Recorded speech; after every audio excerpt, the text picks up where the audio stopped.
Mr. Busog. Nalaglag na ako. Pare, Mr. Busog. Nalaglag. Malakas ang kumpas.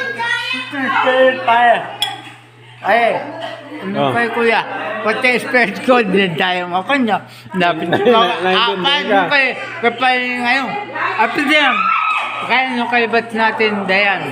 Okay lang yun. Hindi ka naman yata naintindihan eh. Ha? Hindi ka naman yata naintindihan. Eh, okay siya, bahala siya. Basta sabi ko.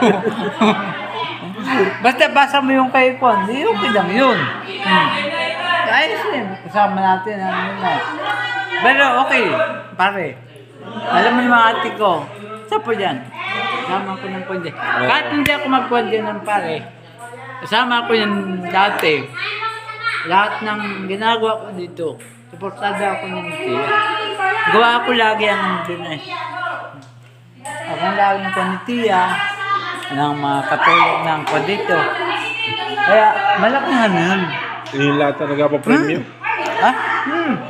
Laki kuya, pati siya no. Pati yun. Saka, okay ang kondo niya. Hindi, saka si ate. Si ate tita, yung kanya. Ay, naano ko lang dyan. Ay di, yung kanya.